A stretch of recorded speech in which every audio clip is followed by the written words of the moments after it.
ओम श्री गुरु सत्ताय नमः। सभी को प्रणाम।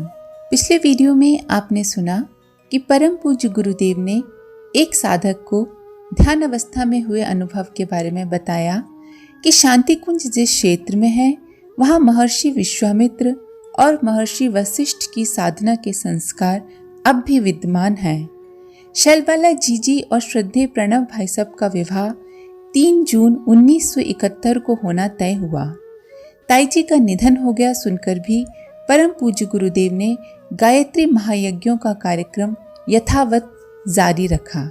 आइए अब इस क्रम को आगे बढ़ाते हैं। 4 दिन के विदाई शिविरों में आए साधकों के बारे में मान लिया गया था कि आचार्य श्री की उनसे दोबारा भेंट नहीं होगी, लेकिन जून 71 के निकट आते आते तक साधकों का मन बदलने लगा। वे आग्रह करने लगे कि आचार्य श्री मथुरा से विदा हों तो उस समय एक बार और मिल लें।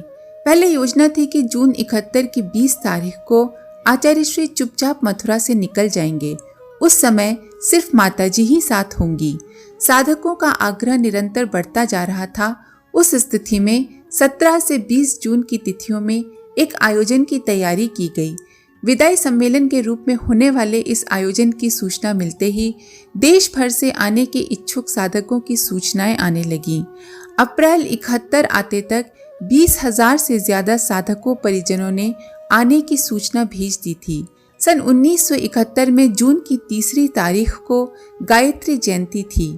उस दिन एक सादे सौम्य और गरिमापूर्ण समारोह में शैलबाला जीजी और श्रद्धेय प्रणव भाई साहब ने दाम्पत्य जीवन में प्रवेश किया। विवाह संस्कार गायत्री तपोभूमि में संपन्न हुआ था। 17 दिन बाद आचार्य श्री अज्ञातवास के लिए जाने वाले थे। अपने जीवन और कृतित्व को लोकोत्तर दिव्य आयाम देने वाले उस क्षण से पहले संपन्न किया। ये अंतिम लौकिक दायित्व था। विवाह संपन्न होने के बाद आचार्य श्री ने कहा, अब हम संन्यस्त हुए। वैसे उनकी तत्कालीन जीवनचर्या संन्यस्त जीवन से जरा भी भिन्न नहीं थी। जिस समय विवाह आयोजन की तैयारी चल रही थी, उस समय आचार्य श्री विचार क्रांति साहित्य को एक नया कलेवर देने में व्यस्त थे। अपने विषय में जीवंत प्रेरणा देने वाली विज्ञप्ति शीर्षक की यह सामग्री लोगों को झकझोर देने की क्षमता लिए हुई थी। शांति कुंज के प्रारंभिक दिनों की शुरुआत के कुछ समय पहले ममतामयी माताजी के मातृत्व को भी बड़ी कठिन परीक्षा से गुजरना पड़ा। परीक्षा के ये पल उफनती उमड़ती विकल विह्वल भावनाओं से घिरे थे। मथुरा छोड़ते समय गुरुजी ने विदाई समारोह का जो आयोजन किया था वो इसलिए किया गया था कि परिजन उनके तीसरी बार हिमालय जाने से पूर्व मिल सकें, अपने मन की बात कह सकें और उनकी सुन सकें। ये हिमालय यात्रा पिछली सभी यात्राओं की तुलना में असाधारण थी। इसमें ये निश्चित नहीं था कि गुरुदेव वापस लौटेंगे अथवा अपनी मार्गदर्शक सत्ता की आज्ञानुसार वहीं उनके पास रहकर विश्व कल्याण के लिए तप करेंगे। जिन्हें सदा अपना अंग अवयव माना, अपने प्राणों के अनुदान देकर जिन्हें पाला, उनसे विदाई परम पूज्य गुरुदेव के लिए हृदय विदारक थी। अपने हृदय की इस व्यथा को वो पिछले 1.5 साल से अखंड ज्योति के पृष्ठों में लिखकर परिजनों को अवगत भी कराते रहे थे। भावमयी माताजी सब कुछ सहकर भी मौन थीं, जबकि उनके हृदय की व्यथा गुरुदेव से असंख्य एवं अनंत गुना गहरी थी। सबसे पहले तो वे माँ थीं, जिनके दिल में उमड़ने वाली भावनाएं शायद समुद्र से गहरी और आकाश से भी ज्यादा व्यापक थीं, जिनका संपूर्ण अस्तित्व करुण कोमल संवेदनाओं का ही घनीभूत पुंज था। उस भावमयी जगदम्बा को इन दिनों एक के बाद एक अनेक भावनात्मक आघात झेलने पड़ रहे थे। सबसे पहले तो उन्हें अपनी खोख से जाई लाडली बेटी शैलो की विदाई करनी थी। गायत्री जयंती को हुई यह शादी उनके लिए पुलकन और अश्रुओं से भरी थी। पुलकन इसलिए थी क्योंकि वह अपनी बेटी के ससुराल के प्रत्येक सदस्य के गुणों के बारे में सुपरिचित एवं निश्चिंत थीं।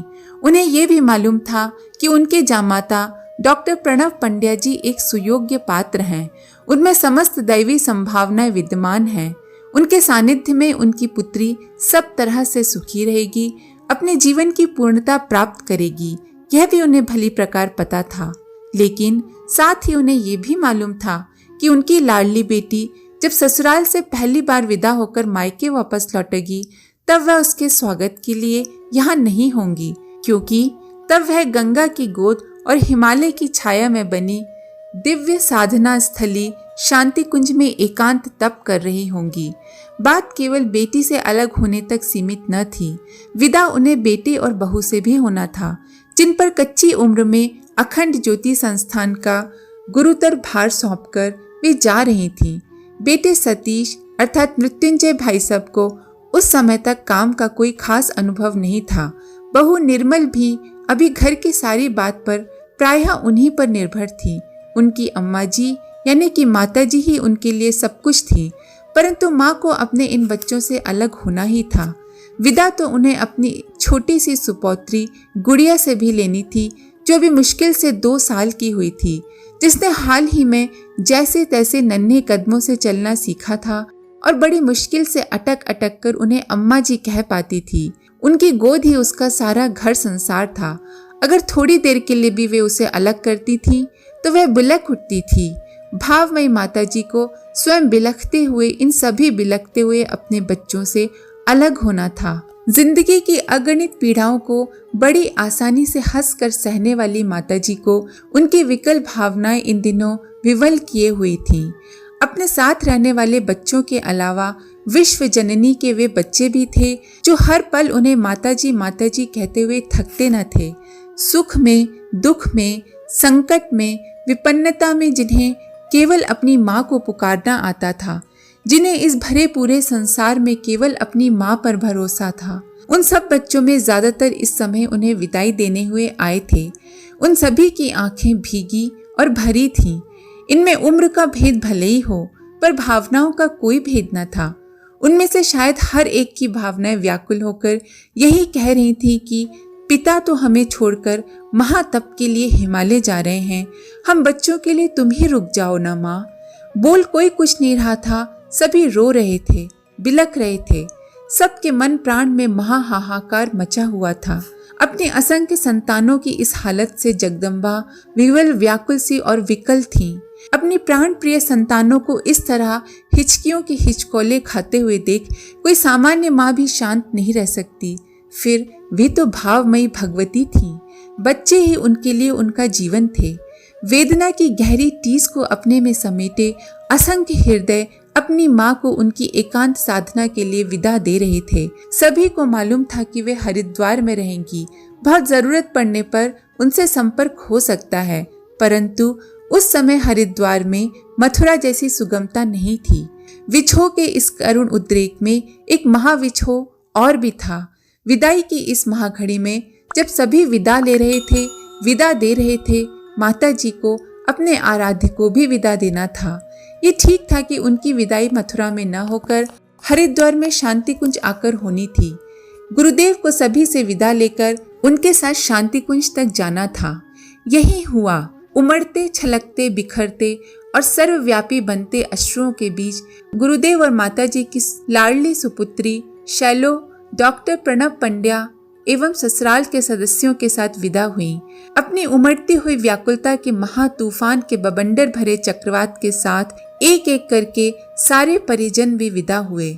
गायत्री तपोभूमि के कार्यकर्ताओं को तो पंडित लीलापत शर्मा जी के मार्गदर्शन में वहीं रहकर कर्तव्य साधना करनी थी।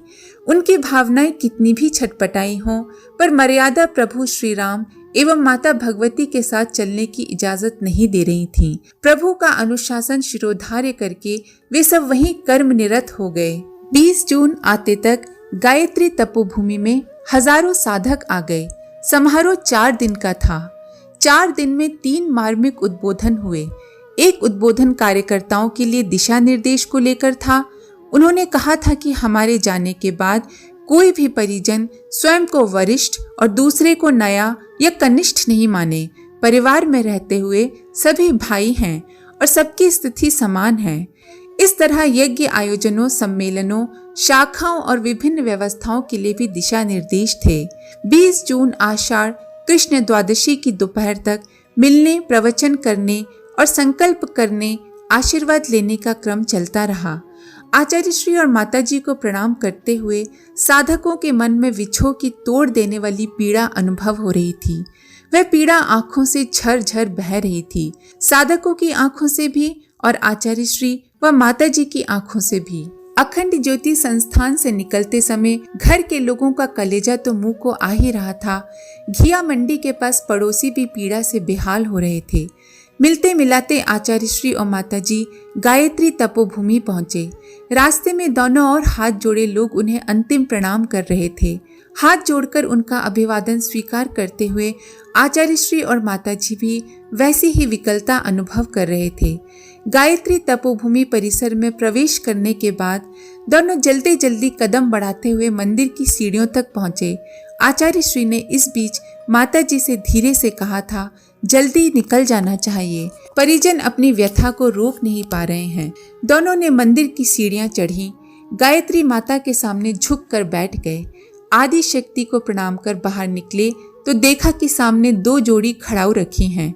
आचार्य श्री और माताजी से अनुरोध था कि इन्हें पहन लिया जाए। आपकी ये पादुकाएं ही तपोभूमि संगठन और आंदोलन का संचालन करेंगी।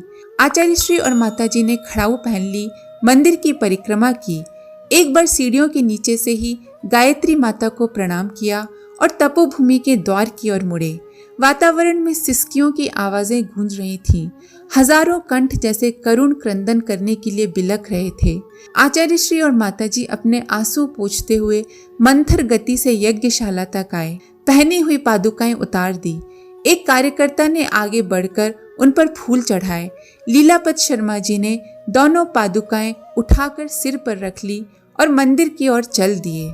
उधर आचार्य श्री और माताजी गायत्री तपोभूमि के द्वार से बाहर आ रहे थे। पीछे रह गए थे रुदन और विलाप करते हुए कंठ। वहां आए हर साधक परिजन का अस्तित्व जैसे कंठ मात्र ही रह गया था।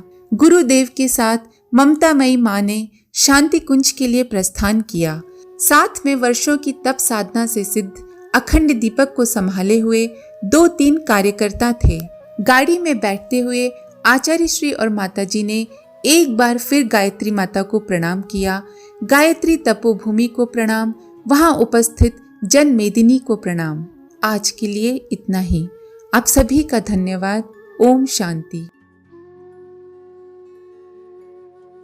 हमारे YouTube चैनल को सब्सक्राइब करें और बेल आइकन को दबाकर ऑल पर क्लिक करें ताकि नोटिफिकेशंस आपको मिलती रहें।